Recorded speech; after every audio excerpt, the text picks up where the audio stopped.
다시 고향으로 불러주셔서 감사합니다. 제가 영등포에서 자랐고 태어났고 영등포에서 자랐고 영등포에서 신앙생활을 했기 때문에 오늘 특별히 가족전도라는 주제로 저를 불러주시니까 제 가족이 이곳에서 신앙생활했던 그 정말 소중한 기억이, 추억이 새록새록 떠오르는 것 같습니다. 제가 용인에서 왔어요. 오늘 차가 많이 막히더라고요. 한 50km 되는 거리인데 거리는 멀지만 이곳에 올 때는 이렇게 멀다고 느껴지지 않습니다. 굉장히 제가 부담 없고 또 아주 친밀한 마음으로 이 자리에 함께 했고, 또 여러분과 함께 우리 가족 속에서 역사하시는 하나님의 구원의 손길을 우리 같이 바라보고 같이 경험하는 귀한 시간 되기를 원합니다. 제가 한번 여러분께 질문을 드리겠습니다. 여러분 자신은 여러분이 누구를 통해서 교회에 오셨습니까? 제가 한번 예를 들어볼 테니까 여러분 한번 손을 들어줘 보세요. 제가 예를 드릴게요. 나는 엄마 뱃속에 있을 때부터 교회 다녔다. 어머니 뱃속에부터 교회 다녔다. 이게 꽤 많으시네요. 저도 그렇습니다. 저도 모태신앙인이에요. 모태신앙은 아니지만 부모님을 따라서 어린 시절 때 교회를 다녔다. 부모님 통해서. 부모님은 아니고 뭐 형제자매나 아니면 친척 통해서, 아니면 내 자녀 때문에 교회 오신 분도 있어요. 자녀를 통해서. 그런 케이스도 한번 있으면 손 들어보시기 바랍니다. 좀 있으시죠? 친구나 이웃이나 뭐 지인 그 밖에 한번 손 들어보시기 바랍니다. 나는 혼자 왔다. 홀로. 혼자. 아무도 날 데려온 사람 없었지만 혼자 왔다. 늘 있으시더라고요. 최근에 조사해 보니까 늘 나와요. 나는 노방전도를 통해서, 모르는 사람이었는데 노방전도를 통해서 왔다. 한 분이 계실까 말까 하네요. 자, 지금 여러분 쭉 하면 여러분 손든 저는 다 보였는데요. 여러분이 지금 보시니까 여러분 교회, 어떻게 여러분이 신앙을 가지게 되시고 교회를 오게 된 주된 통로가 대부분 다 아마 지금 여기도 한 50% 이상은 가족으로 나왔어요. 그죠? 그냥 아마 50% 이상 될 거예요. 지금 제가 보기엔 60, 70% 되시는 것 같아요. 모태신앙을 포함해서 어린 시절부터 왔거나 가족을 통해서 교회에 오신 분들이 가장 많습니다. 가족 구원이라는 것. 네, 제가 죄송한데 PPT를 어떻게 돌리죠? 제가 말씀을 하면 되나요? 이 가족 구원은요, 가족 전도는 우리 교회에서 대부분의 그리스도인들이 가족을 통해서 교회에 온다는 게 여러 조사를 통해서, 여러 결과를 통해서 나타났습니다. 다음 PPT 한번 보실까요? 이게 2021년도에 저도 참여했던 이 프로젝트였는데요. 최근에 지난 5년 동안에 새롭게 예수 믿은 사람들에 대한 통계예요. 한 500명을 400명 정도, 450명 정도를 저희가 조사했는데요. 이거는 모태신앙에는 들어갈 수가 없어요. 어린 시절부터 예수 믿은 사람들 들어올 수가 없고요. 성인이 되어서 특히 최근 5년 내에 교회에 오신 분들이에요. 교회에 오셔서 신앙생활 하신 분들, 그 중에서 저희 보면 전도 받아서 오신 분이 한 4분의 3이죠. 75%죠. 자발적 신자 25%. 아까도 우리 스스로 오신 분들 계셨는데 자발적 신자들도 한 25% 나왔어요. 자, 지난 5년간, 2021년도 조사 때 지난 5년간 처음으로 교회 나오고 예수 믿게 되신 분들이에요. 자, 그분들 중에서 지금 48%, 제일 압도적으로 1위가 누굽니까? 가족, 친척이죠. 단순히 모태신앙인이거나 집안이 기독교 집안이어서 교회에 오신 분들이 아니라 성인이 되어서 교회에 오신 분들도 누구를 통해서 교회에 오느냐? 가족과 친척이 제일 높아요. 거의 50%에 이르렀어요. 친구 선후배가 등 24%, 이웃, 직장동, 기타 이렇게 나옵니다. 이건 저도 한번 한 10년 전에 조사를 한 적이 있었는데요. 그 다음 슬라이드 보시면 한번 제 조사가 있는데요. 기독교 신앙을 가는데 도움을 준 이가 누구냐 했더니, 이것도 제가 했던 조사는 39%가 가족 및 친척으로 나왔어요. 제가 했던 조사를 이제 국민일보에서 이렇게 쭉 당시에 보도를 해주면서 나온 제가 이미지를 가져왔는데요. 그 다음에 또 교회성장연구소라는 곳에서도 3040 세대, 우리 지금 교회에서 3040 세대가 굉장히 중요하다고 그러죠. 3040이 많아야지 교회에 든든한 허리가 튼튼해지는데, 요즘 3040 세대가 교회에 감소된다는 것이 굉장히 큰 지금 우리 과제가 되었습니다. 근데 3040 세대 신자들을 전도한 대상도 역시 거의 여러 개 나오지만 부모님, 배우자, 친척, 형제 다 합치면 40% 넘어요. 가장 높은 수치가 가족을 통해서 교회 온다는 거예요. 자, 이거는 우리가 여러분 좀 당연하게 들리시나요? 뭐 원래 그런 거 아닌가? 우리는 당연하게 들리죠. 근데 다른 나라랑 비교하면 굉장히 독특해요.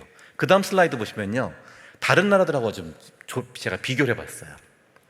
가족을 통한 전도 비율, 한국은 제가 했던 조사, 10년 전에 제가 했던 조사거든요. 이건요 39% 나왔어요. 아까 처음 조사에서는 48%인데 제가 했던 조사는 39%였어요. 그러니까 한 4, 50% 정도 된다는 얘기겠죠. 39%, 약 40% 정도 분들이 가족을 통해서 교회 나왔어요. 근데 미국과 영국은 몇 프로입니까? 26%, 27%. 한국이 더 높죠. 한국이 더 높아요. 한국은 굉장히 가족적 요인이 커요.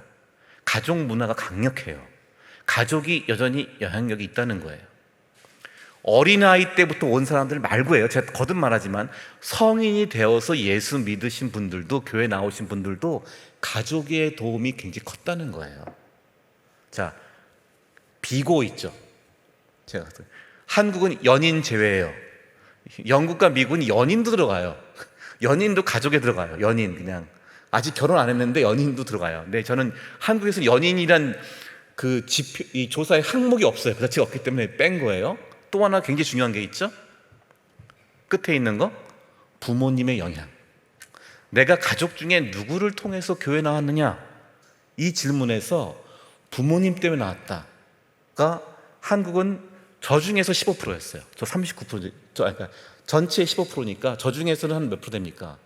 또 비율이 높을 텐데. 그러니까 한국은 15%가 부모님 때문에 나왔다는 거예요. 가족 때문에 교회 나오신 분들 중에서도 또 그 중에 상당수가 부모님 때문에 교회 나왔다는 거예요. 이게 왜 중요하냐? 첫 번째, 성인이라는 거예요. 성인이 되어서도 부모님의 영향이 굉장히 크다는 거예요. 부모님이 여전히 선한 영향력을 줄 수 있다는 겁니다. 또 하나는 뭐죠? 아까 여러분 잠시 영국과 미국에서는 뭐가 없었어요? 부모님 때문에 교회 나왔다는 사람이 없어요. 비율로 안 나와요. 이게 되게 재밌어요. 당신이 교회 나오는데 도움을 준 사람이 누구냐 했더니 부모님이 영국과 미국은 안 나와요.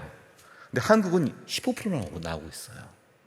굉장히 큰 영향력이 있고, 여전히 한국이 지금은 이제 과거와 다르게 가족이 많이 해체된다, 개인주의가 심해진다고 하지만 여전히 부모님의 기도와 부모님의 권면과 부모님의 삶이 성인 자녀들에게도 영향을 주고 있다는 겁니다. 이게 한편으로는 성인이 되어서도 부모로부터 완전히 독립하지 못했다고 하는 약간 이면도 있어요. 그러나 그것이 또 한 다른 측면에서 신앙에 영향력을 주고 복음을 전하는 데 있어서는 부모님이 여전히 하실 역할이 있습니다. 그러니까 우리 부모님들 지금 주로 저도 교회에서 사역할 때 가족전도 공동체라는 모임을 이끌었었는데, 제가 5년간 이끌었었는데요, 가장 두 부류가 제일 많아요. 여자 집사님, 권사님들께서 안 믿으시는 남편들 때문에, 아니면 교회에 나오긴 하는데 거의 뭐 날라리 크리스찬이에요 보니까. 그래서 그것 때문에 굉장히 고민하고 기도하시는 분들이 많고요. 또 하나는 권사님들 중에서 자식들이 교회를 안 나오는 거예요. 신앙생활 안 해. 그것 때문에 굉장히 또 힘들어하시는 분들이 많아요. 그 두 부류가 제일 많더라고요. 그런데 우리가 이 가족 전도를 위해서, 가족의 구원을 위해서 여전히 부모님으로 말미암아 부모님의 영적인 조언과 기도 덕분에 신앙을 갖는 분들은 계속 나오고 있습니다. 그러한 가족 전도와 구원의 역사는 여러분들 가정에서도 일어나리라 믿습니다. 포기하지 마시고 기도하시고 계속해서 하나님의 도우심을 여러분 간구하시기 바랍니다. 왜 그러냐? 오늘 우리가 읽은 말씀처럼 사도행전 16장에서 빌립보에서 바울과 실라가 복음을 전하던 때였습니다. 그때 바울과 실라가 복음을 전하다가 억울한 누명으로 감옥에 갇히게 되었습니다. 근데 감옥에서 지진이 일어나서 옥문이 열리고 감옥 안에 있던 죄수들이 탈출을 했습니다. 그들을 지키고 그들을 관리해야 할 감옥의 간수가 큰 난리가 일어난 거예요. 지진이 일어났다는 것이 무서운 것이 아니라 죄수들이 탈출했기 때문에 이 간수는 죄수들을 잃어버리면 그의 목숨을 걸어야 되는 상황입니다. 그가 처벌을 받습니다. 그래서 그가 거의 자살을 하려고 할 때 바울과 실라가 우리가 여기 있으니까 안심하라 라고 그 감옥의 간수에게 말해줍니다. 그러자 간수가 내가 어찌하여 구원을 받겠습니까? 라고 질문하죠. 그때 바울과 실라가 뭐라고 말합니까? 주 예수를 믿으라. 그리하면 너와 내 집이 구원을 얻으리라. 굉장히 큰 약속을 합니다. 오늘 설교 제목이 더 큰 약속이에요. 이 감옥의 간수는 내가 어떻게 구원을 받겠습니까? 자신이 내가 이제 직장에서 잘릴 수도 있고, 내 지금 생계가 위협당할 수도 있고, 내 생명이 위태로울 수도 있는 이 상황에서 내가 어떻게 구원받겠습니까? 라고 물어봤을 거예요. 근데 바울과 실라는 주 예수를 믿으라. 그리하면 너뿐 아니라 너와 네 집이 구원을 받으리라 하였어요. 너와 네 가족이 구원을 받으리라. 너와 네 가족이 예수 그리스도께로 인도함 받으리라. 너와 네 가족이 예수 그리스도의 제자가 되리라 는 약속이었어요. 성경은 우리에게 더 큰 약속을 주십니다. 우리 개인만 예수 믿고 개인만 구원받는 것이 아니라 우리 가족이 구원받는 것도 이미 우리가 예수를 믿기로, 예수님을 영접하기로 했을 때, 예수께 우리의 삶을 드리기로 했을 때 성경이 우리에게 하신 약속은 너와 내 집이 구원을 받으리라는 거예요. 여러분 믿으십니까? 여러분의 믿음을 통해서, 여러분의 예수 그리스도에 대한 충성을 통해서 여러분뿐 아니라 여러분의 가족이 구원을 받을 것입니다. 그리고 실제로 빌립보 감옥의 간수와 그의 가족들은 바울과 함께 예배를 드리고 세례를 받고 구원을 받았습니다. 그 역사는 지금도 동일하게 일어납니다. 믿어지지 않으십니까? 실감이 나지 않으십니까? 지금 현재 교회 나오라고 해도 여전히 고집부리고 거부하는 가족을 보니까 아직도 마음이 안타깝고 너무 슬프기만 합니까? 여러분, 우리가 새로운 하나님의 약속에 대한 상상력을 품어야 합니다. 믿음을 가져야 합니다. 가족 전도는 하나님의 더 큰 약속에 우리가 응답하고 기대하는 우리의 믿음의 순종이자 실천이 될 것입니다. 이번 여러분 다가오는 새생명 축제가 있다고 들었어요. 그때 우리가 하나님께서 언제든지 우리 가족들을 예수께로 인도하시고 또한 교회에 나오시게 할 수 있지만은, 특별히 우리가 그 기간을 정해놓고 여러분이 기도하시면서 준비하실 때 특별히 함께 우리 성도들이 함께 한 마음으로 우리 가족들의 구원을 위해서 기도하시고 하나님의 약속을 대한 소망을 품으시기 바랍니다. 이 가족전도에는 몇 가지 중요한 특징이 있습니다. 제가 이 가족전도 10계명이라고 여러분 지금 그 유인물을 가지고 계시죠? 가족전도 10계명, 제가 그 내용을 가지고 한번 우리 같이 보도록 하겠습니다. 이 가족전도 10계명은요 제가 만든 건데, 이게 지금 약간 다른 버전으로 저기 동교동에 있는 어느 교회에서 또 하고 있을 거예요. 근데 혹시 보더라도 이거의 근본적인 지적재산권은 저한테 있습니다. 그러니까 제가 나눠준 거고요. 그리고 제가 이번에 약간 그 교회 할 때 벌써 한 4년 전에 제가 그 교회에서 드린 건데, 그게 잘 그거 가지고 가족전도 사역을 잘하고 있어요, 그 교회가 지금 현재. 그래서 많은 간증도 나오고 있다고 제가 들었어요. 근데 제가 그때는 4년 전이었기 때문에 제가 좀 한 5년 전 된 것 같네요. 그때 했던 것 같다 제가 다시 보니까 좀 고쳐야겠더라고요. 좀 말도 문장도 다듬어야겠고, 그래서 좀 업데이트된 버전으로 영등포 교회에 제공하는 겁니다. 그래서 여러분 교회에서 쓰셔도 됩니다. 저한테 다 동교동에 어느 교회가 있는데 그 교회에서 한다고 그 교회 거 아니에요. 혹시 제가 인터넷 치니까 그 교회 딱 이름은 나오더라고요. 근데 그 교회 건 아니고요. 제 이름 뺐더라고 보니까 인터넷에. 근데 어쨌든 제 책에서 나온 거니까요. 여러분도 또 영등포 교회 버전으로 삼으셔도 됩니다. 첫 번째가 뭡니까? 가족전도 그 누구도 예외는 없다. 여러분 지금 이 자리에 계신 분들 가족전도 하시지 않으셔도 되실 분은 아무도 없습니다. 그렇지 않습니까? 가족이라는 것은요, 가족은 우리에게 굉장히 범위가 넓습니다. 우리는 지금 굉장히 핵가족 시대를 살다 보니까 가족하면은 나와 동거하는 생물학적 가족들만 생각하는 경우가 많죠. 혈연 가족만, 직계 가족만. 그런데 원래 가족은, 성경에서 가족은 굉장히 범위가 넓었어요. 성경에서 가족이라고 할 때는 고대 사회에는 이 혈연 직계 가족만 같이 사는 것이 아니라 친척과 옆에 있는 심지어는 그 이웃들까지도 같이 한 가족, 한 가정 안에 들어와 있었습니다. 그래서 초대 교회의 가족의 범위는 굉장히 넓었어요. 심지어 가족이 만약에 귀족 가문이거나 그러면은요, 거기서 일하시는 분들도 있죠. 당시에는 노예 신분이었겠죠. 일하시는 분들, 그분들도 다 가족이었어요. 그리고 그 집에 와 있는 여행객들도 있어요. 그 사람도 가족이었어요. 그 고대 시대의 가족은 이 오이코스, 헬라어로 오이코스라고 하는데 그 개념이 지금의 우리가 생각하는 가족의 범위보다 훨씬 넓었습니다. 그 여러분 가족을 한번 돌아보세요. 여러분 지금 함께 사는 직계 혈연 가족만 아니라 여러분 사촌, 오촌, 육촌, 한 사돈의 팔촌까지 가보세요. 고대에는 그게 다 가족이었어요. 그 중에 여러분 내 가족은, 친척은 아무리 다 흩어봐도 교회 안 다닌 사람이 한 명도 없다 하신 분 있어요? 없으실 거예요. 우리 모두가 가족이라고 하는 인연으로, 가족이라는 관계로 엮여 있는 한 가족 전도를 안 해도 되는 분은 없습니다. 아예 나랑 같이 있는 우리 부모님 혹은 내 자녀, 내 배우자는 다 교회 다닌다, 그렇다고 해도 예외는 없어요. 우리 다 자기 원가족들과 또한 시댁이나 혹은 처가족들 다, 친척들까지 들어보면 다 친척, 인척까지 가보면 여러분 다 전도할 대상이 있을 것입니다. 여러분이 다 복음 전도의 대상으로, 영혼 구원의 대상으로 하나님께서 연결시켜 주신 분들이에요. 이게 저는 성경적인 이 가족의 개념은 굉장히 넓다고 그랬잖아요.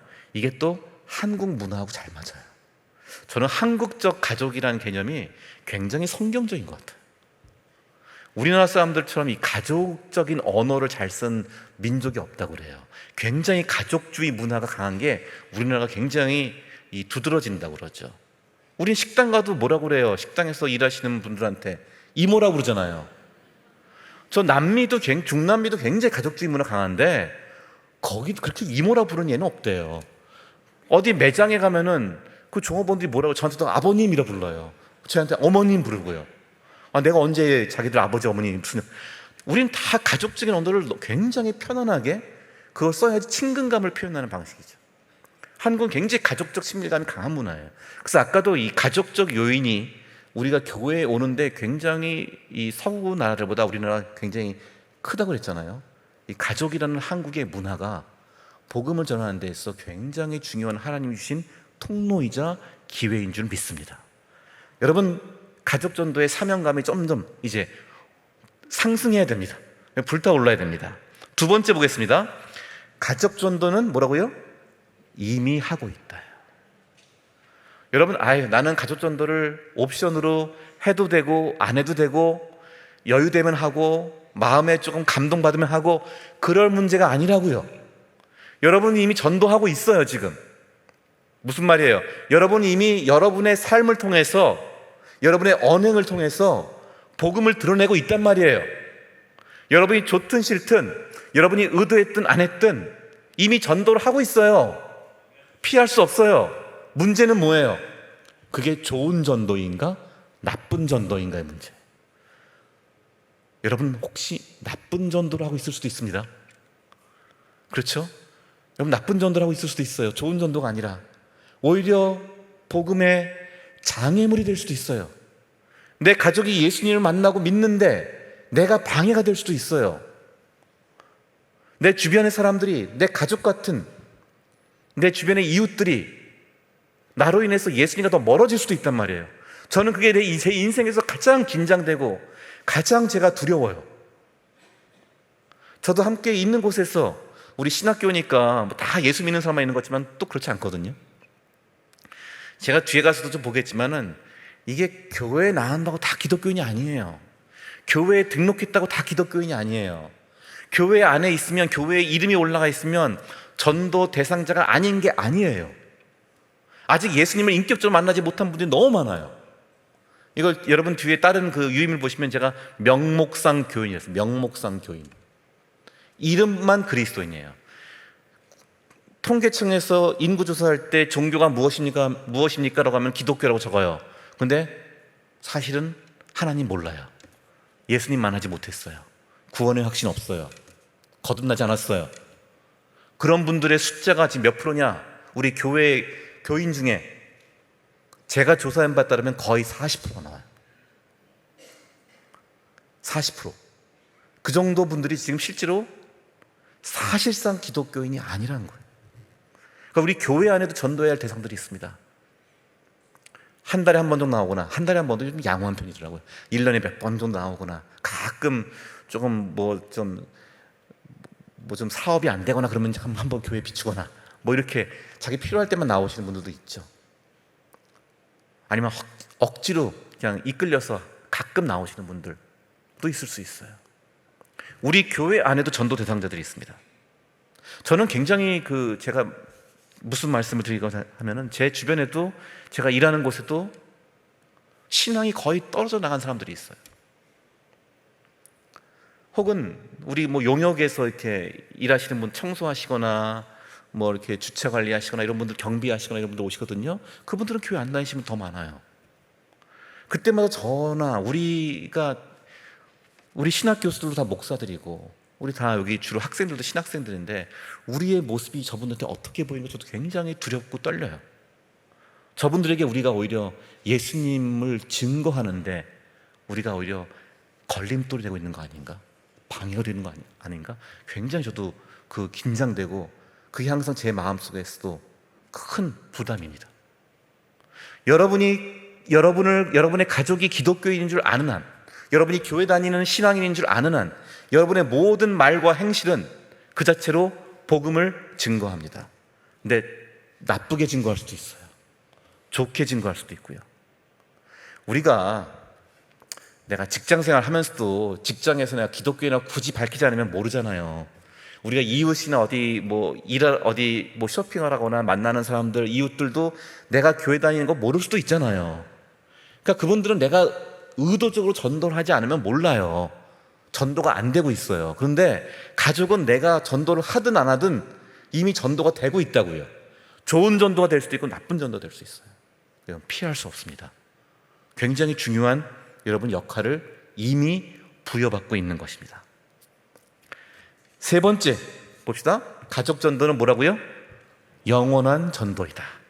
가족 전도는 영원한 전도예요. 저기 여러분 파워포인트 보시면, 나는 뼈가 되어서도 가족에게 전도하고 싶습니다 라는 말이 있어요.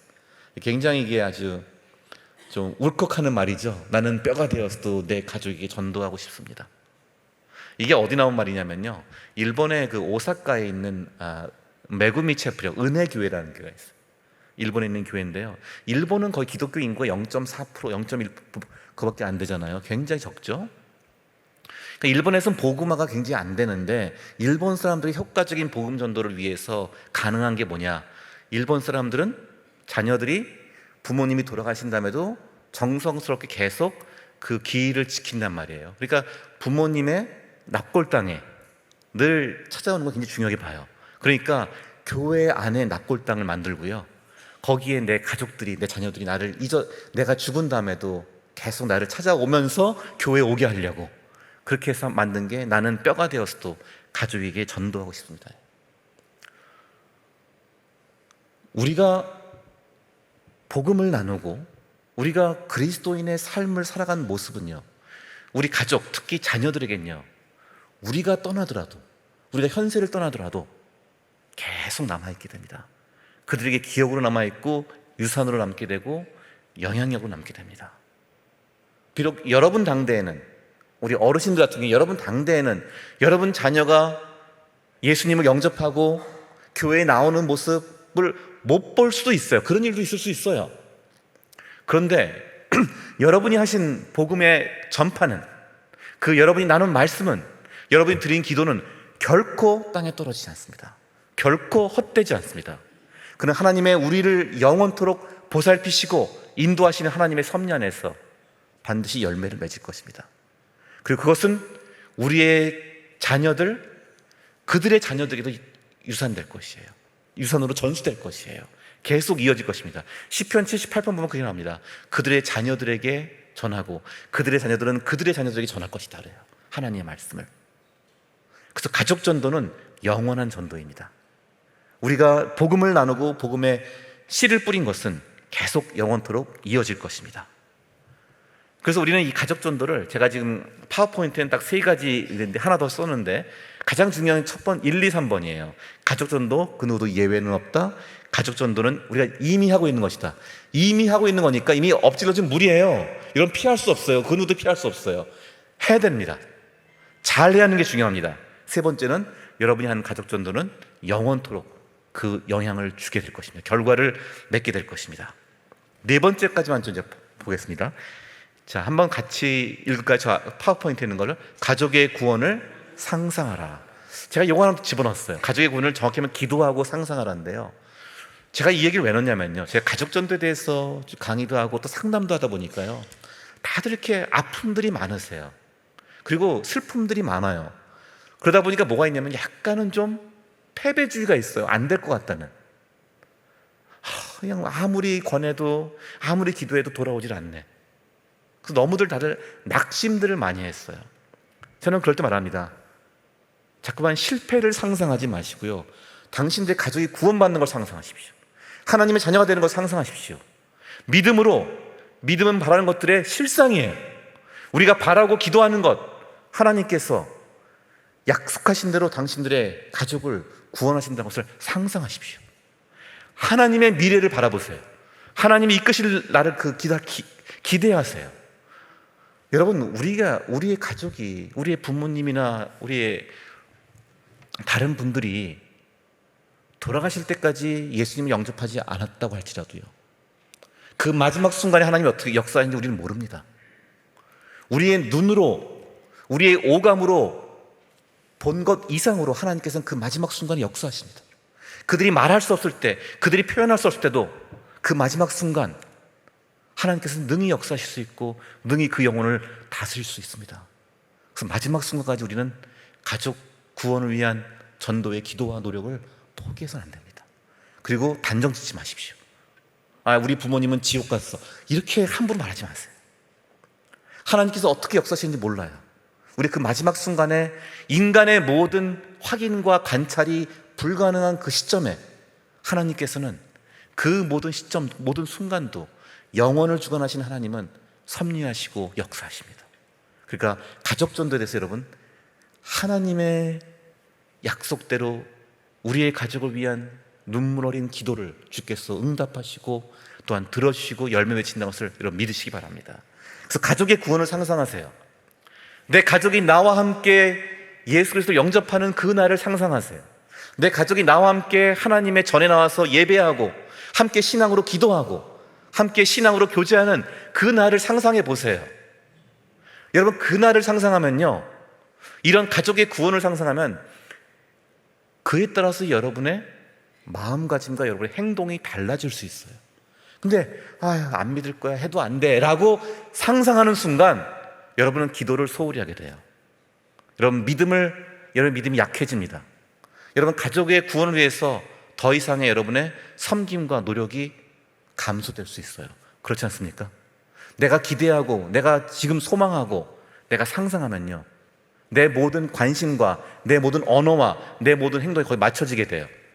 그런데 내가 가족의 구원을 상상하지 않으면요, 내 관심도 떨어지게 되고요, 가족을 전도할 수 없다는 패배주의에 빠지게 되고요, 어느덧 내가 그 가족의 구원을 위해서, 가족의 영혼을 위해서 기도하고 섬기는 일도 소홀히 하게 됩니다.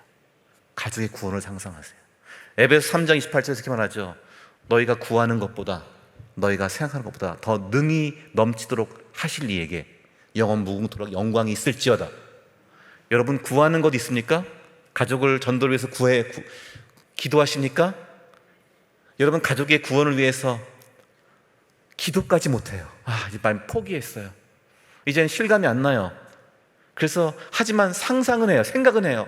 그랬으면 좋겠는데 이제는 힘이 없어 기도도 안 해요. 여러분이 기도하는 것, 여러분이 생각만 하는 것, 그보다 능히 넘치도록 하나님이 베풀어 주신다고요. 능히 넘치도록 하나님이 그 역사를 이루신다고요.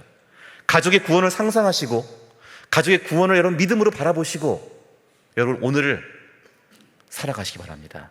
가족을 위해서 기도하시고 가족의 영혼을 여러분 마음에서 품으시고 가족을 위해서 내가 어떻게 그들을 섬겨야 할지를, 하나님이 나를 어떻게 그의 복음의 증인으로 나를 우리 가족에게 부르셨는지를 기도하시고 지혜를 얻으시고 끝까지 믿음의 경주를 완주하시기 바랍니다. 자, 이게 가장 중요한 기초예요. 지금 제가 이 네 번째는 제가 좀 새롭게 넣은 겁니다. 가족의 구원을 상상하라. 여러분, 내 가족이 나와 함께 신앙생활하는 날을 그려보세요. 품으세요. 가족과 함께 기도하는 날을 여러분 비전을 가지세요. 가족과 함께 교회에서 봉사하는 그 순간을, 그 즐거운 희망을 가지세요. 계속 품으세요. 그리고 그것이 하나님께서 여러분의 신 믿음이 될 것이고 소망이 될 것이고 하나님이 능히 이루실 것입니다. 그 다음에 저희가 구체적으로 할 게 있는데요, 이제 가족전도 10계명 보시면요, 5번째가 뭡니까? 가족을 배우라. 우리가 이 가족전도를 위해서 해야 될 것 중에 하나가요, 가족을 배우는 거예요. 가족을 아는 겁니다. 우리가 가족을 잘 안다고 이미 착각하는 경우가 있습니다. 근데 우리는 사실 가족을 잘 모를 수가 있어요. 너무 당연하기 때문에, 너무 익숙하기 때문에. 그 파워포인트 한번 보실까요? 그 어느 중학교의 도덕시간 숙제가 있었습니다. 선생님께서 학생들에게, 이 중학생 아이들에게, 사춘기 아이들에게 부모님 칭찬 일기를 쓰라고 하는 거예요. 애들이 얼마나 반발하겠습니까? 애들이 얼마나 싫어하겠어요? 이 숙제를 하기 제일 싫은 숙제겠죠. 아니, 어떻게 부모님을 칭찬해요? 애들이 우리 부모님 칭찬할 거 없어, 이상해요. 그 다음 보시면 또 애들이 막 반말해요. 그래서 그도 선생님이, 야, 그도 우리 부모님 칭찬할 거 없다고 그랬는데도 가서 무조건 숙제니까 매일 부모님 칭찬 일기를 쓰라 그랬어요. 그 칭찬 상황은 어떻게 할까요? 그냥 걸어가서 아버지 앞에서 칭찬하는 거예요. 아버지가 계시는 그 자체가 사랑스럽습니다, 이렇게 하는 거예요. 애들이 해봤어요. 그 결과가 뭘까요? 그러니까 부모님 반응은 미친놈, 갑자기 얘가 왜 이러나 막 하는 거예요. 또 다른 아이들도 이제 숙제를 해야겠죠. 아직 어떤 아이는 엄마가 이렇게 학원에 데려다 주는데, 엄마가 나를 갖다 이렇게 매일 이렇게 차를 학원에 데려다 줘서 내가 공부를 잘할 수 있게 되었어 했더니, 그 엄마가 하는 말, 죄송합니다, 야 이년아, 네 성적을 봐라, 네가 무슨 공부를 잘하냐 지금, 막 이런 험한 말을 들으니까 애들이 이상하다고, 이거 괜히 칭찬했더니 더 막 부모님하고 더 어색해졌어요, 이상해요 해서 애들이 반발했더니 선생님이 한 달만 참고 이 숙제를 하라고 했어요. 그래서 애들이 할 수 없이, 숙제니까 부모님을 이제 칭찬하기 위해서 뭘 해야 됩니까? 억지로 칭찬해야 될까, 억지로. 그러니까 칭찬할 거리를 찾아야 될 거 아니에요. 그러니까 애들이 부모님의 말과 행동과 표정까지 관찰하기 시작했어요. 그때 무슨 일을 합니까? 그래 보시면요, 그때부터 그동안은 엄마, 아빠라는 이름에 가려서 보지 못했던 부모님의 모습들이 보이기 시작한 거예요. 부모님의 작은 행동과 습관과 말투가 굉장히 의미 있게 다가오기 시작했어요. 그래서 그 다음 보시면요, 그 엄마가 이제 부엌에서 식사를 준비하고 계시는데 그 딸이 그러는 거예요. 엄마가 이렇게 식사를 준비하는 모습을 유심히 살펴본 거예요. 그러니까 너무 그게 모습이 짠하고 감동이 되는 거예요. 자세히 보니까요. 엄마가 만든 음식 매일 먹으니까 너무 행복해요. 엄마도 놀랬어요, 이 얘기를 들으니까, 딸한테. 그 다음에 오시면서 엄마가 눈물이 나는 거예요. 그러니까 딸이, 엄마 왜 울어요? 그러니까 양파 때문에 그래 하는데, 사실은 이 딸의 말을 듣고 엄마가 너무 감동받은 거예요. 그래서 이게 EBS에서 나왔던 하나의 다큐멘터리 프로였는데요, 이 제목이 엄마가 울었다예요. 엄마가 울었다. 자, 이건 굉장히 좀 아주 감동적인, 아이들이 부모님을 바라보면서, 때로는 부모님의, 아빠의 뿔룩 나온 배를 보면서 나는 아빠의 배가 너무 푹신하고 포근하다 그러니까 아빠가 이 배 안에 우주의 원리가 다 들어가 있다 뭐 말하기도 해요. 그러면서 가족들이 서로를, 전에는 아이들이 집에서 그냥 잠만 자고 밥만 먹고 용돈만 타가는 곳이었는데 가족이 나타나기 시작했다, 가족이 보이기 시작했다 그래요. 이건 아이들이 부모를 볼 때만이 아닙니다. 우리도 우리 배우자에 대해서, 우리 부모님에 대해서, 우리 자녀에 대해서 배우고 알아야 합니다. 정말로 내 가족이 무엇을 좋아하는지 모를 수 있어요. 정말로 내 가족이 무엇 때문에 힘들어하는지 우리는 모를 수도 있어요. 제가 지난번에도 그 얘기를 했나 모르겠는데, 제 교회에서 가족전도 공동체를 제가 이끌 때 한 집사님께서 남편이 교회 안 나온다고 그렇게 막 그냥 힘들어하시고 불평도 하시고 어려워하시다가 어느 날 남편이 그런 말 했대잖아요. 너는 내가 교회에 나오기만을 나한테 독촉하지, 내가 어떻게 사는지, 내가 뭐 때문에 힘든지, 내가 직장에서 무슨 고충이 있는지 관심 없는 것 같다고. 우리 가족을 알아야 합니다. 가족 전도만을 목적하지 마시고요, 가족을 교회에 끌고 나온다는 걸 목적하지 마시고요, 가족 전도를 위해서 가족과 새로운 관계를 시작하시기 바랍니다. 가족을 알아야 합니다. 가족을 배우십시오. 그래서 그때 우리는 가족을 알 때 가족을 섬길 수 있습니다. 여섯 번째, 성품의 변화는 가족 전도의 메가폰이라고 했어요. 자, 메가폰은 목소리가 크게 들리게 하는 거잖아요.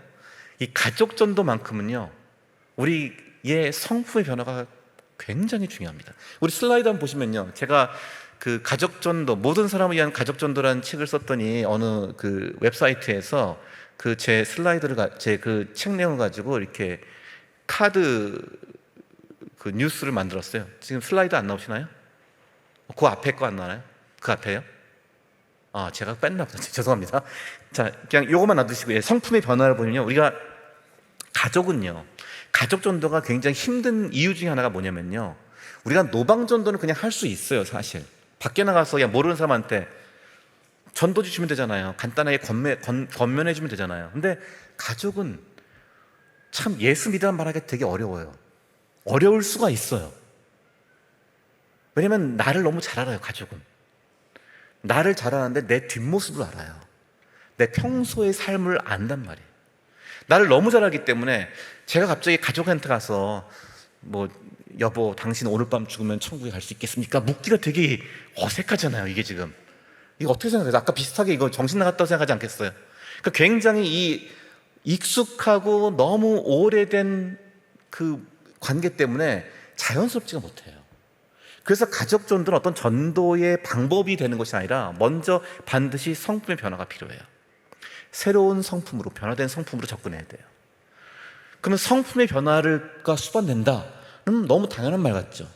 아, 여기 있었네요. 어디, 제가 잘못 났나요? 예. 뒤에 다시 한번 조금 뒤로 가보시겠어요? 예. 예, 노방전도는 어떻게든 하겠는데 가족전도는 방법이 없어요. 라고 사람들이 말해요. 아까 말했죠? 근데 그 다음 보시면 가족전도가 어렵게 느껴진 네 가지 이유. 가족은 익숙해요. 가족은 오래되었어요. 그러니까 진지한 말하기가 좀 어색해요. 갑자기. 그리고 우리 민낯을 알아요. 그런데 가족전도에서 진짜 성품의 변화가 뒤따를 때 우리 가족은 내가 정말로 변화되었다는 그 모습을 잘 압니다. 변화의 진정성을 누구보다 잘 알아요. 그래서 파워풀합니다. 우리가 다른 사람, 가끔 만나는 사람에게는, 내 직장에 있는 사람에게는 내가 잠시 아부할 수도 있고 잘해줄 수도 있어요. 내가 다른 마음을 품고 다른 이해관계 때문에 잘해줄 수 있죠. 그런 사람들은 나의 진정성을 몰라요. 근데 가족에게는 그걸 숨길 수가 없어요. 나의 성품의 변화가 일어나면요, 가족은 제일 먼저 압니다. 제가 교회에서 가족전도 공동체를 이끌 때요, 한 권사님께서 자기 다 큰 성인 다 큰 딸이 예수를 안 믿어요. 그래서 그것 때문에 정말 눈물을 흘리면서 기도했어요. 근데 가만히 얘기를 들어보니까 그 딸이 엄마에 대한 상처가 있어요. 어릴 때 엄마가 굉장히 강압적으로 자녀를 키우신 거예요. 그래서 어릴 때 받은 상처 때문에 엄마가 믿는 종교는 안 믿겠다는 거예요. 엄마가 다니는 교회는 안 다니겠다는 거였어요. 그래서 권사님이 굉장히 그것 때문에 좀 힘들어 하시더라고요. 근데 우리가 가족전도 공동체에서 뭘 했냐면요, 그 책이 있는데, 매력적인 그리스도인이라는 책이 있는데, 거기 보면 전도자가 사람들을 변화시키기 위해서 먼저 어떠한 성품을 지녀야 하는가라는 책이 있어요. 그 책을 한 챕터씩 읽으면서 우리가 모임을 가졌어요. 그걸 기도를 했어요. 이분이 같이 그 책을 읽으면서 우리의 성품의 변화, 우리가 복음을 전하기 위해서, 가족과 복음을 나누기 위해서 우리의 성품이 먼저 변화되어야 한다는 그것을 계속 이분이 주입받은 거예요. 그렇게 하면서 계속 기도했어요. 근데 어느 날 이분이 그 따님이 미국에 계시는데 미국에서 로스쿨 나왔어요. 그리고 이제 변호사 시험을 보고 이제 변호사가 되기 위해서 굉장히 마지막 학기가 바쁘대요, 이분이. 그래서 권사님이 따님을 좀 뒷바라지 해주기 위해서 미국으로 가신대요, 당분간. 그래서 우리는 가족전도 공동체에서 같이 기도하다가 잘 다녀오시라고 빠이빠이 했어요. 그리고 저는 잊어버렸어요. 그 다음에 거의 한 1년이 돼서, 1년 좀 안 됐나 해서 이분이 귀국을 하신 거예요, 권사님이. 귀국을 하셨는데 저희 가족전도 공동체 모임에 오셔서 간증을 하시는 거예요. 그러면서 첫 번째, 그 딸이 교회 다니기 시작했다는 거예요. 너무 깜짝 놀랐잖아요. 너무 반가운 소식 아니에요? 두 번째 더 놀라운 사실은, 두 번째 또 놀라운 일은요, 따님이 결혼하신대요. 그것도 좋은 경사다 했어요. 세 번째, 더 놀라운 것은 그 따님이 결혼하시는데 신랑 되는 사람이 목사님 아들이래요. 그것도 굉장히 유명한 목사님의 아들이었어요. 보니까 제가 이름은 밝힐 수 없지만 같은 통합지교단 목사님이에요. 그런데 그래서 이게 어떻게 된 일이냐, 지난 1년 만에 그렇게 엄마가 싫어서 교회에 안 다니던 딸이 어떻게 믿게 되었냐 했더니요, 이 권사님이 미국에 갔어요. 가서 딸을 만났어요. 처음 딸과 진지하게 말하면서 미안하다고 말했대. 내가 어릴 때 너를 잘 키워보겠다고 너무 내 의지가 앞서고 내 욕심이 앞서서 너에게 많은 상처를 준 거 내가 미안하다. 내가 정말로 이거 하나님께 회개했다. 그러니 네가 이제 용서하고 내가 너를 도와주고 네가 이제 로스쿨 졸업하고 변호사 되는 길에 내가 너를 섬길 테니까 이 엄마를 받아다오 했다는 거예요. 미안하다고 말했다는 거예요. 딸이 처음에 되게 어색했대요. 근데 엄마가 정말로 이 딸의 이야기 들어주고 딸을 잘 도와주는 모습 보고 이 딸이 말했대요. 엄마 변했다고. 지금까지 내가 알던 엄마가 아니라고 그랬대요. 그러면서 엄마랑 같이 교회 가겠다고 그런 거예요. 그래서 이분이 이제 워싱턴에 살았거든요. 미국 수도 워싱턴에. 교회를 찾으러 가는데 문제가 뭐냐면은 권사님은 미국 지리를 몰라요. 따님은 교회를 몰라요. 그러니까 어느 교회를 갈지 모르는 거예요. 그래서 무작정 거기 있는 한인 기독교 신문 보고 아무 교회나 찾아서 갔어요. 갔더니 그 교회 예배가 끝났어요. 다른 교회 또 가봤어요. 근데 그 교회가 그날 또 야유회 간 날이에요. 야외예배 간 날이었어요. 그래서 교회를 못 갔어요. 그래서 지쳐서 두 분이 그냥 집에 가자 하고 돌아오는데 교회가 한국 교회가 딱 보이더라는 거예요. 그래서 저 교회 가보자니 막 그 교회가 예배가 이제 오후에도 있어서 예배가 시작되고 있더래요. 그래서 그 교회에 들어가 봤어요. 갔는데 사실은 이 따님이 교회도 안 다녔고 그동안, 그리고 굉장히 교회에 대해서 비판적인 시각이 많은 분이었어요. 아주 그냥 안티 크리스찬 같은, 기독교에 대해서, 목사님에 대해서 굉장히 부정적인 인식이 많은 분이었거든요. 근데 근데 그 교회 갔을 때 만약 목사님이 또 헌금 많이 하면 축복받습니다 한다든지 그런 이분이 보기에 좀 비상식적인 이야기를 한다면은 이분이 굉장히 거부감을 가질 거 아니에요. 그런데 갔는데 그 교회 목사님이 너무 잘 맞는 거예요. 이 따님 보기에는 너무 기독교에 대한 자신의 지금까지의 부정적 편견을 다 깨트리는 굉장히 좋은 경험을 한 거예요. 그래서 너무 마음에 들어 했어요. 또 가고 싶다고. 제가 그 교회는 또 제가 그 목사님의 며느리가 된 건 아니고요. 그 목사님도 누군지 제가 아는 분이에요 또. 근데 그 교회 가서 너무 제가 보기에도 잘 맞는 목사님 만난 거예요. 우연은 없죠. 하나님의 은혜와 섭리로 만나게 되었어요. 그리고 그 교회에서 계속 모임도 참여하고 그 교회 교인이 되었고, 그 목사님의 주선으로 다른 어느 목사님의 아드님과 중매가 돼서 결혼하게 된 거였어요. 그래서 불과 1년 동안에 교회 안 다니던 딸이 교회도 다니게 되었고 목사님의 이 며느리가 된 거예요. 놀라운 일이 일어났죠. 제가 너무 깜짝 놀랐어요. 저희는 정말 기도한 것밖에 없었어요. 그 권사님이 계속 그때 너무 안타까운 마음으로 기도했었는데 가장 먼저 그가 따님한테 가서 미안하다고 말하고 겸손하게 자신을 보여줄 때 하나님께서 그 마음을 감동시키시고 움직이셨습니다. 그 나중에 이 권사님의 사돈 되시는 목사님이 이제 그 일대기가 또 있어서 뮤지컬이라고 그랬는데 우리 공동체 사람들 다 같이 가서 참석하고 같이 우리 축하해주고 했던 기억이 있었습니다. 성품의 변화는 가족 전도의 메가폰입니다. 7번째 보실까요? 가족을 칭찬하고 격려하는 습관을 가지라. 자, 이제 우리의 언어가 바뀌어야 합니다. 우리 가족에 대해서 격려하고 칭찬하는 하기를, 만약 같이 사는 가족이면요, 하루에 한 번 꼭 하세요. 아무거나 잡으세요. 아까 아이들이 칭찬하려고 억지로 했잖아요. 여러분 한번 해보세요. 처음에는 어색할 수 있어요. 처음에는 이상할 수 있어요. 계속 하시면 이게 습관이 됩니다. 계속 하시면요, 이게 여러분의 굉장히 강력한 여러분의 변화를 보여주는 상징이 됩니다. 매일 가족을 칭찬하시고 격려하는 습관을 가지십시오. 여러분의 마음이 바뀐다면, 성품이 바뀐다면 그건 언어의 변화로 이어져야 합니다. 8번째, 먼저 손을 내밀라. 기다리지 마세요. 내 괘씸한 가족, 내 서운한 내 가족, 내 남편, 내 아내, 내 자녀들 서운해하지 마시고요, 자존심 부리지 마시고 먼저 손을 내미세요. 먼저 전화 주세요. 먼저 문자 보내세요. 먼저 톡하세요. 먼저 얘기하세요. 먼저 손을 내미십시오. 왜냐? 가족 전도는 반드시 가족의 화해와 치유를 수반해야 합니다. 여러분의 가족이 가족 전도 그냥 교회만 데려오는 것이 아니라 가족의 화해와 치유가 함께 일어나면서 가족이 구원이 일어나길 바랍니다. 9번째가 중요한 내가 만난 예수님을 고백하라고 했죠. 이건 아마 우리 파워포인트 잠깐 보시죠. 이거는 이제 우리 자녀분들, 우리가 가족 전도할 때 굉장히 중요한 게요, 이 내가 만난 예수님을 고백하는 것, 우리가 전도 문을 쓰는 것보다요, 내가 어떻게 예수님을 만났고 변화되었는가를 알려주는 게 굉장히 중요합니다.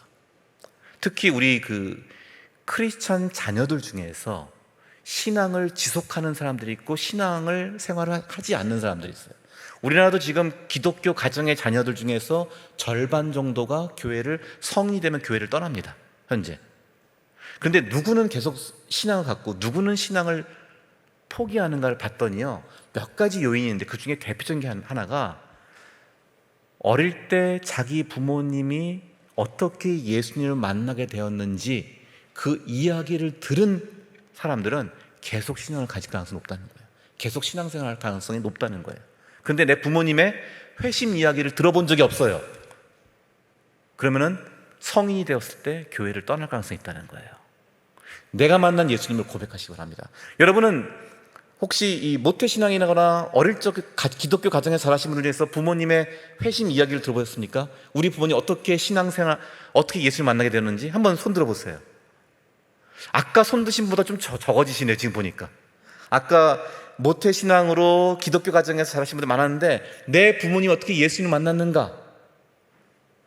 저도요, 모태신앙인이고 지금 목사고 지금 신학교에서 강의도 하지만요, 저도 이렇게 성장기에 몇 번 신앙에 좀 고민이 있었거든요.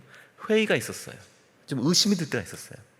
그때 저에게 가장 견고한 기반이 되었던 것은요, 제 신학적 지식이 아니에요. 제 신학 박사 학위가 아니에요. 그거는 제가 어릴 때 들었던 부모님이 예수님 만났던 그 이야기였어요. 우리 집이 다 풍비박산 나고 우리 집이 다 막 힘들었을 때 우리 어머니가 저 오살리 기도원 가서 막 금식 기도하시고 그때 하나님이 터치하셔서 그러면 이 가정을 하나님 회복시켜 줬던 이야기들, 그때부터 어머님이 막 그때는 신앙도 없을 때 막 그냥 다급해서 우리 고모님 따라서 기도원 갔다가 거기서 예수님 만나고 하나님의 기적적인 돌보심을 경험했던 그 이야기, 그게 제 인생에서 가장 강력한 신앙의 확신의 기반이에요. 여러분도 여러분이 만난 예수님을 나누시기 바랍니다. 너무 길게 하지 마시고요, 한 1분 정도로 여러분이 예수님을 만나서 어떻게 변화되었고 내 인생이 달라졌는가를 꼭 나누시기 바랍니다. 자녀들에게는 굉장히 중요해요, 이야기가. 그리고 배우자에게도 이야기를 나누십시오. 혹시 부모님 믿지 않으시면 내가 예수님 만나서 예수님 믿음으로 내 인생이 어떻게 잘 되었다가 아니라요, 어떻게 내 이 현실 상황 속에서 내가 그분을 의지하고 행복할 수 있는지를 말해줘야 돼요. 내가 예수님 만난 이야기, 그것이 바로 여러분 굉장히 중요한 전도의 이야기가 됩니다. 그 10번째 같이 우리 읽을까요? 기도의 동역자를 만들라. 기도는 전도의 알파와 오메가다.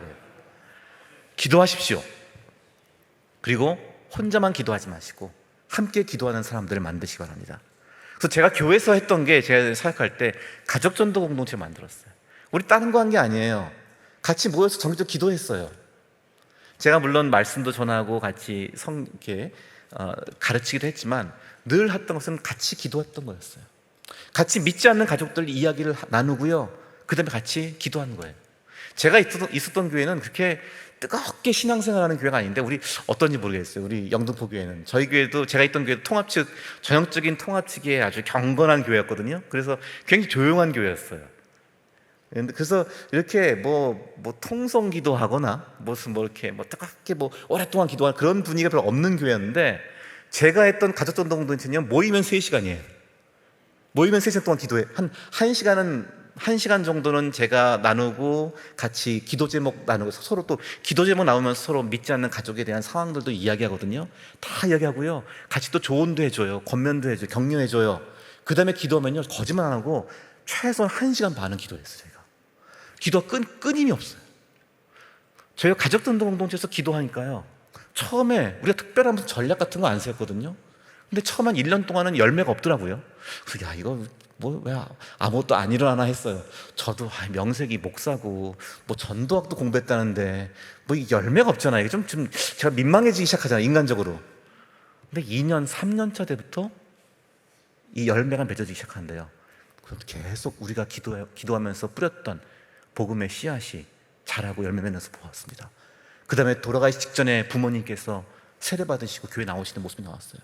맨날 술 먹고 아내를 괴롭히던 남편이 갑자기 쇼크로 쓰러져 갖고서는 제가 가서 그 다음에 병원에서 그분에게 복음을 전하고 그분이 거기서 예수님 영접하고 완전히 변화된 사람으로 교회에서 집사님이 되는 모습도 보았어요. 믿지 않는 남편이 계속 교회를 떠돌던 남편이 교회에 와서 교회 그 새생명 축제 같은 행사에 와서 거기서 예수님 영접하고 자기 함께 가족들과 함께 신앙생활하는 것을, 자녀들과 함께 신앙생활하는 것을 가장 큰 행복으로 경험하는 그런 역사가 일어났어요. 서로 위해서 기도해 주고요. 제가 함께 기도하는 모임을 보니까요, 목사의 말이 필요 없어요. 목사가 뭐 더 하는 것도 아니에요. 같이 우리 가족 전도를 위해서 지금까지 기도하고 가족을 구원했던 그 경험들이 나눠지니까요, 너무 은혜롭고 충만한 거예요. 저보다 더 잘해요. 저는 목사로서 잘 모를 수도 있어요, 사실은. 저는 목사로서 오랫동안 있었잖아요. 또 모태신앙이라서 잘 모를 수도 있거든요. 근데 같이 가족전도 공동체에 계신 성도님들끼리 서로 얘기하니까요, 집단 상담이 돼요. 저는 이룰 수 없는, 저는 다가갈 수 없는 더 깊은 그 마음을 서로 헤아리고 서로 위로하는 시간이 됩니다. 기도의 동역자를 만드십시오. 서로를 위해서 기도해 주세요. 서로의 가족을 위해서 기도해 주시기 바랍니다. 믿는 자의 기도는 역사하는 힘이 큽니다. 여러분의 기도를 통해서 여러분의 가족이 구원받는 그 놀라운 하나님의 역사를 누리시기 바랍니다. 여러분, 또 하나의 유임을 보시면, 잠깐 우리 한번 같이 좀 실질적으로 할 수 있는 것들을 봤는데, 가족 유형과 성향에 따른 전도 전략, 또 하나 유임물 있나요? 다 가지고 계시죠? 안 가지고 계신가요? 한 장만 가지고 계신가요? 아, 그렇구나. 제가 또 한 장 드린 게 있었는데, 여러분 지금 한번 여러분 생각해 보십시오. 아까 여러분의 가족을 한 3종류로 나눌 수 있는데요, 우리 파워포인트 한번 보여주시겠습니까? 그 가족 유형이 있을 거예요. 예수님을 만나야 할 내 가족이 누가 있는가? 1번 보시면 가족 유형이 있죠. 자, 핵가족은 나랑 같이 사는 사람들이에요. 직계가족, 혈연가족일 수 있죠. 여러분 직계 혈연가족 중에서 교회 안 다니신 분 있습니까? 그분이 누군지 떠오르시면 핵가족의 동그라미 한번 치세요. 그분을 여러분 전도의 대상으로, 여러분이 예수님께로 인도해야 할 사람으로 여러분 삼으시기 바랍니다. 혹은 핵가족 중엔 없고 친척 중에 있다 하시면 그 친척의 동그라미 치세요. 친척 중에 누가 떠오르십니까? 저는 이거 옛날에 이거 하다가 제가 이거 만들다가요, 저희 처조카가 떠올랐어요. 그래서 제가 처조카한테, 걔가 이제 대학 가기 직전이었는데, 얘한테 내가 얘를 전도해야겠다 해서요, 걔가 대학에 합격했을 때 제가 축하 메시지 보내고, 사실 뭐 처조카가 그렇게 특별한 게 그렇게 친하지 않거든요. 근데 제가 고모부인데, 근데 문자 보내고 제가 카톡으로 선물 주고 했어요. 그러니까 너무 고맙다고 막 해도 약간 얘도 좀 약간 생소하게 이상해하면서 고맙다고 한 거예요. 그 다음에 제가 만났을 때, 너 이제 대학교 갔으니까 이제부터는 좀 신앙생활 잘하면서 네 인생을 진지하게 이제 잘 준비하지 그래 했더니, 이 고모부가 또 막 선물해주고 몇 번 했더니 고마운 거예요. 알았대요. 그래서 고모부 추천해줄게. 학교에 있는 어느 선교단체에 가서 같이 신앙생활, 제가 선교단체 간사를 알거든요. 그래서 얘기했어요. 가면서 걔가 신앙생활을 시작했어요. 물론 기독교 집안 큰 분위기는 있지만 얘는 교회 잘 안 나갔었거든요, 그동안. 그러다가 나가기 시작했죠. 여러분 친척 중에서 누가 있으면 또 한번 동그라미 치기 바랍니다. 아니면 인척, 사돈이나 뭐 이렇게 좀 약간 혈족이 아닌 사람들이죠. 그 중에 혹시 아시는 분이 있으면 한번 동그라미 쳐보시고요. 아니면 확대 가족도 있어요. 다시 한번 슬라이드 보여주시기 바랍니다. 확대 가족, 이건 뭐냐면은 내 혈연 가족은 아니에요, 인척도 아니에요. 그러나 이웃이나 친구일 수 있지만 가족과 같은 나에게 그런 소중한 사람들이 있죠. 그 중에서 예수 믿지 않는 분도 있다면 한번 동그라미 쳐보시기 바랍니다. 그럼 몇 명이 나옵니까, 여러분? 당장 떠오르신 분들이 있을 거예요. 1명 이상은 반드시 나와야 됩니다, 여러분. 다 나오셨습니까? 나는 없는 분 있으세요? 없으시겠죠? 그 다음에 그분들의 신앙 상태를 보세요. 한 명만 한번 떠올려 보세요. 여러분 지금 생각하신 분 중에서 아웃사이더는 교회 아웃사이더예요. 안 나온 사람이에요. 완전히 교회 밖에 있는 불신자, 혹은 명목성 교인일 수 있어요. 교회는 가끔 나오거나 그래요. 하지만 신앙은 없어요. 그럼 이번 기회에 예수님을 인격적으로 영접할 수 있습니다. 아니면 가나안 성도가 있어요. 이거 누굽니까? 가나안 성도란 말 아세요? 들어보셨나요? 거꾸로 하면은 안나가 성도거든요. 그러니까 성도란 말은 들어가요. 성도란 말은 뭐냐면은 교회는 다녔었어요. 혹은 신앙이 있을 수도 있어요. 근데 교회로부터 상처를 받거나 실망을 해서 교회를 안 나오는 사람들이 있어요. 가나안 성도일 수도 있어요. 자, 이런 내가 지금 전도하려는 사람이 이 신앙 상태가 어디에 해당되는지 한번 또 동그라미 쳐보세요. 아웃사이더인지 명목상 교인인지 가나안 성도인지. 아웃사이더 교회는 좋은 행사, 좋은 모임에 초대를 해야 됩니다. 근데 명목상 교인이면요, 이 기도를 해주고 신앙에 대한 도전을 줘야 됩니다. 신앙생활하는 것이 얼마나 중요한지를 알려줘야 합니다. 아웃사이더에게는 교회를 한번 좀 가자고 초대하는 게 좋아요. 가나안 성도일 경우에는요, 교회에 대한 실망과 상처가 있거든요. 이런 사람들 경우에는 공감을 해줘야 합니다. 교회 안 나온다고 뭐 닥달하지 마시고요, 그 사람들이 교회로부터 상처받았거나 실망했으면은 그걸 이해해줘야 돼요. 이해해주고 공감해주고, 그럼에도 불구하고 우리가 하나님을 떠날 수 없다는 것, 하나님 만나야 한다는 것을 이야기해줘야 됩니다. 세 번째로, 이 사람이 내향형일 수도 있고 외향형일 수도 있어요. 제가 이거 한번 넣어봤는데요. 내향형, 외향형. 내향형 I일 수도 있고 외향형 E. 요즘은 MBTI로 이런 거 굉장히 유행인데, 그 사람이 성격이 내향형인지 외향형인지 한번 생각해 보세요. 왜냐면 약간 다를 수가 있어요. 우리가 초대하는 게 외향형이면요, E 성향이면요, 그냥 나랑 같이 교회 가자, 이게 좋아요. 직접적으로 그냥 직접적으로 단도직입적으로 권하면요 올 수도 있어요. 사람이 좋아서, 친해지기 좋아서, 의리가 있어서. 근데 내향형이면요, 저도 내향형인데 I인데 야 같이 가자 하면 누가 부추기면 더 싫어요. 내가 하려던 것도 누가 하라고 하면 더 싫은 거 있죠. 이 내향형들은 약간 그런 스타일이 있거든요. 너무 막 오라고 부추기면은 더 거부감이 나고 좀 약간 더 멀리할 수 있는 그런 성향들이 있어요. 이런 사람들은 어떻게 하냐, 이번 기회에 신앙생활 한번 해보면 어떻겠냐고 넌지시 제안해 주는 거예요. 인격적인 제안해 주는 거예요. 그래서 좀 시간을 두고 기다려줘야 돼요. 미리 얘기해 주고, 대신 정보는 잘 줘야 합니다. 10월 29일인가요? 27일? 새생명 축제가 있는데 그거 안내를 해주는 거예요. 언제 하는지, 어떤 행사인지 잘 알려주고 정보를 줘야 돼요. 그냥 야 그날 뭐 하는지 모르는데 그냥 와봐 하면 안 와요. 다 정보를 알려주고, 네가 이날 나와 함께 교회 와서 우리 같이 좀 함께 교회에서 신앙생활 하는 출발점을 삼으면 좋겠다, 한번 이날 교회에서 같이 만나면 좋겠다, 이렇게. 그렇다고 거짓말하면 안 되고요. 뭐 이거 교회 아니야, 뭐 다른 행사야, 뭐 이러면 안 되고, 있는 그대로 말해줄 때 시간을 두고 기다려줘야 돼요. 그리고 기도하세요. 그래서 외향형과 내향형에 따라서 약간 우리가 초대하는 권유도 달라질 수가 있어요. 뭐 다 그런 건 아니에요. 그러나 가급적이면 그 사람한테 우리가 조금 다르게 접근할 수도 있습니다. 여러분 내가 예수님을 만나야 할 내 가족이 누군지 한번 체크해 보시고요, 이들을 위해서 기도하시기 바랍니다. 기도하시고 내가 이들에게 어떻게 예수 그리스도를 드러낼지를 하나님께 지혜를 달라고 구하시기 바랍니다. 그리고 지금부터 여러분이 그들을 섬기시기 바랍니다. 그들을 아시고 섬기시고 그들에게 예수님께 내가 예수님의 증거가 되기를 구하시기 바랍니다. 이 슬라이드 마지막 한번 보시기 바랍니다. 우리 한번 같이 한번 읽어볼까요? 우리 인생에 많은 변화들이 일어나도 처음과 끝은 항상 가족과 함께한다. 우리 인생에서 처음과 끝은 반드시 가족이 함께 있죠. 우리가 다른 인생을 살고 다른 경험을 하고 다른 가치관을 가지고 다른 지역에 있어도 우리 가족들은 결국에는 함께할 수밖에 없습니다. 그 함께하는 그 순간에 여러분만이 아니라 예수 그리스도가 함께하시기 바랍니다. 하나님께서 그 사람들을 변화시키는 그 하나님의 구원의 역사가 여러분의 가족과 함께하길 바랍니다. 이번 여러분 전도축제를 앞두고 여러분의 가족을 위해서 특별히 기도하시고요, 여러분 가족과 친척과 여러분이 함께 하시는 사람들 중에 하나님이 나를 통해서 만지시고 변화시키시고 하나님 앞으로 인도할 사람이 누군지를 나에게 알려주시고, 또 나를 하나님의 복음을 전파하는데 도구로 사용해달라고 겸손히 기도하시기 바랍니다. 그때 여러분의 가정에서 예수 그리스도의 구원의 역사가 일어날 것입니다.